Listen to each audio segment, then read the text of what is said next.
Herkese yeniden merhaba, ben Damla. Bugün sizlerle dikiş kullanmadan herkesin evde kolaylıkla yapabileceği bir kıyafet süsleme fikri paylaşacağım. İsterseniz eski kıyafetlerinizi geri dönüşüm olarak, isterseniz de böyle düz kıyafetlerinizi süslemek adına bu uygulamayı yapabilirsiniz. Bu tarz bir şey yapmayı çok uzun zamandır düşünüyordum ama bir türlü desene karar verememiştim.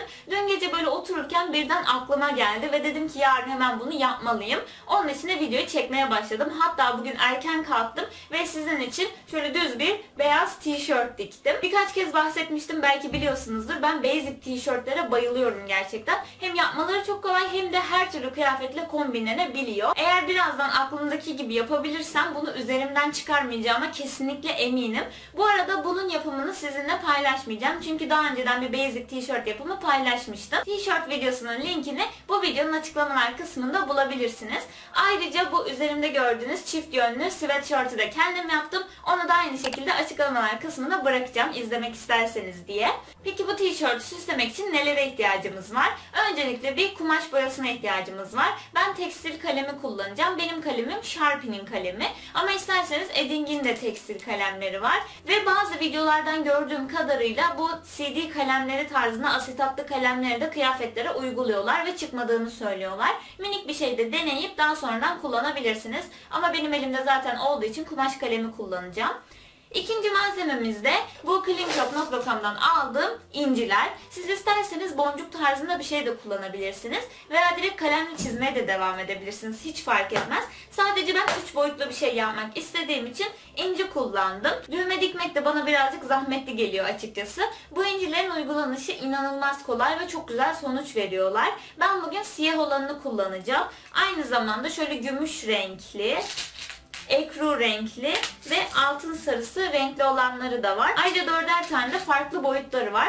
Bu ürünlerin de yine açıklamalar kısmına linklerini ekleyeceğim. Şimdi isterseniz hemen tişörtümüzü yapmaya başlayalım. Tişörtümü bu şekilde önüme serdim. Alt taraftan başlayıp yukarıya doğru deseni taşımaya karar verdim. Çünkü alt taraf daha düz olduğu için daha iyi yerleştirebilirim gibi düşündüm. Umarım öyle de olur.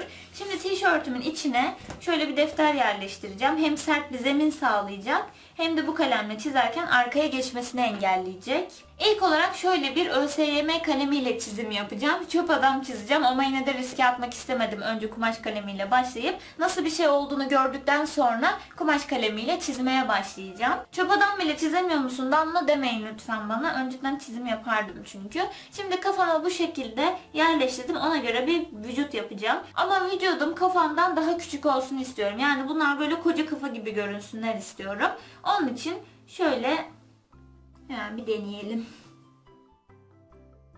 Bu arada ÖSYM kalemlerin uçları çok yumuşak uçlu. Onun için bunu kullanıyorum. Siz de yumuşak uçlu bir kurşun kalem kullanırsanız rahat edersiniz.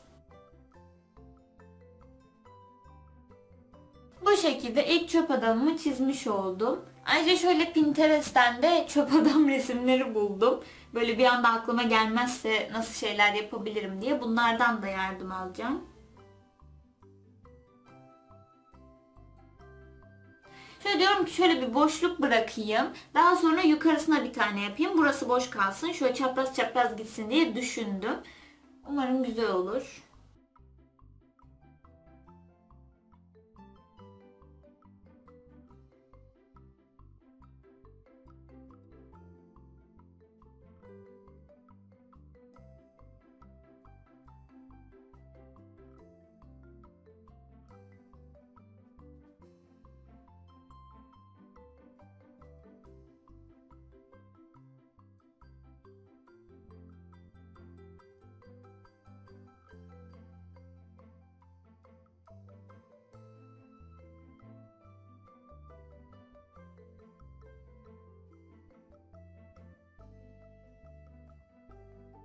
Az önce bıraktığım aralığı şöyle ölçeceğim ve ona göre aralık bırakacağım.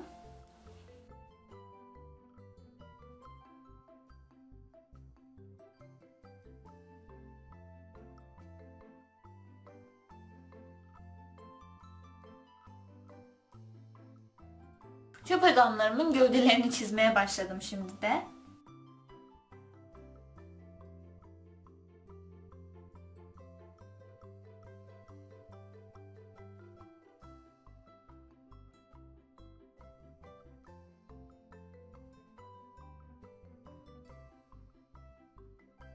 Şöyle yaptım. Bunların araları hep 6'şer santim ve alt tarafta da aralarında otomatik olarak 3 santim oluyor. Hem 6 santimden hem 3 santimden hizalayarak buraya güzelce çizdim.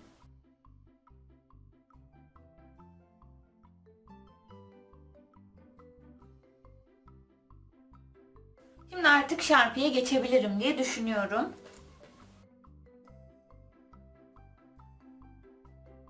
Gerçekten şu an inanılmaz korkuyorum.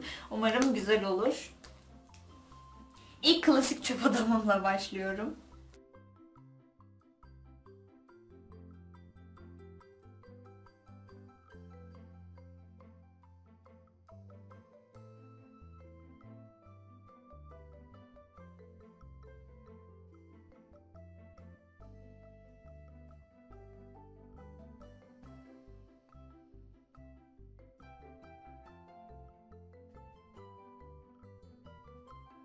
Çok fazla bastırmamam gerektiğini fark ettim şu anda kalemde. Daha güzel bir sonuç veriyor bastırmayınca.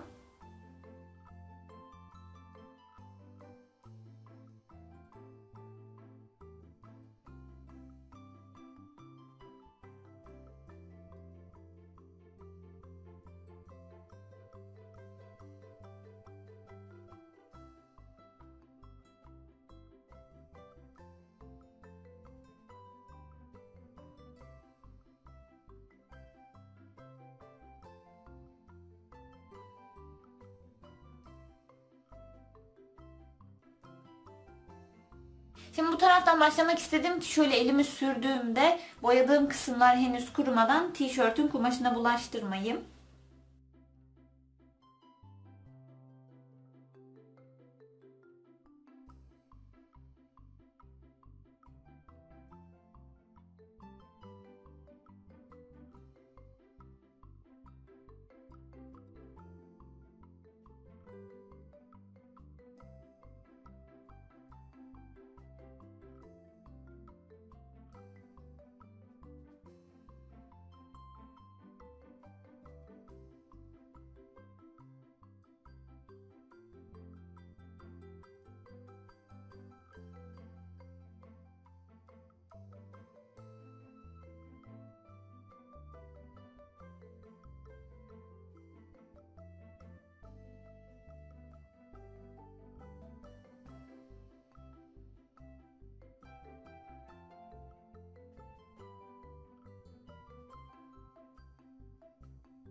Şimdi ne kadar görünüyor bilmiyorum ama tişörtümün bütün bir ön yüzeyine bu referans çizgilerimi attım kurşun kalemimle. Şimdi bu aynı aşağıya yaptığım gibi üst tarafları da farklı farklı duruşlarıyla çöp adamlarla dolduracağım. Farklılık olarak daha büyük bir deftere geçiş yapmak istedim. Çünkü onunla sürekli oynamak beni sinir etti. Onun için şöyle geniş geniş bir sürü çizeceğim şimdi.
Şimdi bütün bir bedeni gördüğünüz gibi çizdim ve bir kolunu da çizdim. Şimdi diğer kola geldi sıra. Artık bitiyor bütün çöp adamlarım.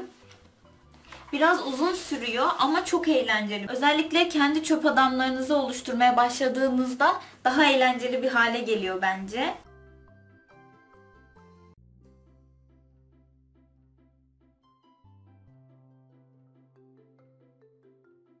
Şimdi koluma da şöyle minik bir kitap soktum.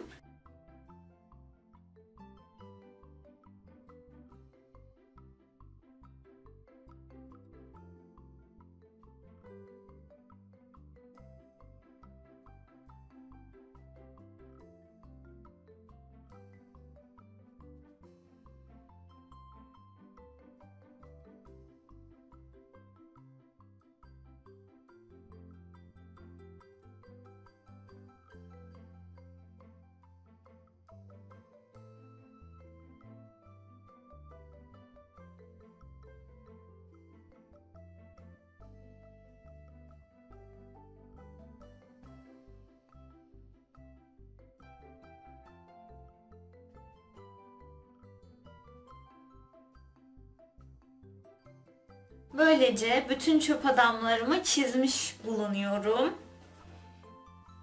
Tişörtüm şimdilik bu şekilde görünüyor. Ya aslında bu haliyle bile gerçekten çok güzel. Bir kumaş kalemi edinmenizi kesinlikle tavsiye ediyorum. Şimdi bu kumaş kaleminin boyasını kumaşa hapsetmek için buharsız ütüyle çizdiğim yerleri güzelce ütüleyeceğim. Ütüledim. Çöp adamlarım artık kumaşa sabitlendiler. Bunu yapmanız gerçekten çok önemli. Sakın unutmayın. Ayrıca buharsız ütüde ütülememiz gerekiyor. Onu da tekrar etmiş olayım. Şimdi sıra geldi çöp adamlarımın kafalarını çakmaya. Şimdi size bu incilerimi tekrardan daha yakından göstereyim. Söylediğim gibi 4 farklı renkte ve 4 farklı boyutta incilerim var. Bu kabın içerisine ben yerleştirdim bunları. Linklerini açıklamalar kısmında bulabilirsiniz. Çekim aparatları her boyut için farklı boylarda tabii ki. Buralara boncukları yerleştiriyoruz. Ama alt parça her boy için standart. Yani bundan sadece bir tane sizde olsa yeterli oluyor. Burada boncuklarım var ve buradaki mini minnacık parçalarda boncuklarımızı kumaşla birleştirmemizi sağlıyorlar. Şimdi malzemelerimi bu şekilde önüme aldım. Bu alt parça dediğim şeyi şöyle göstereyim size. Oldukça minik, gördüğünüz gibi. Şöyle 4 tane bacağı var. Bu alt parçamı alıyorum ve her boyut için aynı olduğunu söylediğim çekim aparatımın içine atıyorum. O kendisi zaten yerleşmesi gerektiği gibi yerleşiyor. Alt kısmı aşağıda kalıyor. Daha sonra bu aparatıma da boncuğumu yerleştiriyorum. Ve kumaşımda nereye çakmak istiyorsam onu buraya yerleştiriyorum. Daha sonra bunu bu şekilde üzerlerine kapatıyorum ve çakıyorum.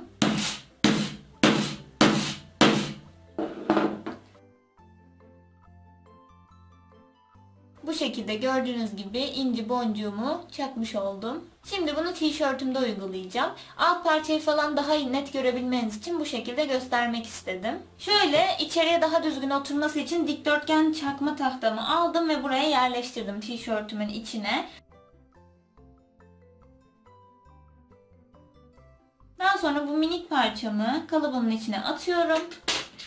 Bir tane boncuk alıyorum. Buraya yerleştirdim. Ve ilk çöp adamının kafasını yapmak için altına yerleştiriyorum. Burada iyice hissedin ki kafamızı düzgün yerleştirelim.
Şimdi bu şekilde incilerimi çakmaya devam edeceğim ama daha fazla size gösteremeyeceğim. Artık en son bitmiş halini göstereyim. Çünkü masanın üzerinde çaktığım için büyük ihtimalle alt komşumuza çok fazla ses gidiyor. Halının üzerinde çakınca daha az ses gittiği için halının üzerinde tamamlamak istiyorum. Hemen buraları bitirip geliyorum.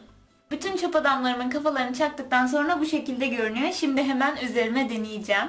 Üzerime denedikten sonra da bu şekilde görünüyor. Ben gerçekten kafayı yemek üzereyim. Çok tatlı oldu bence. Umarım siz de öyle düşünüyorsunuzdur.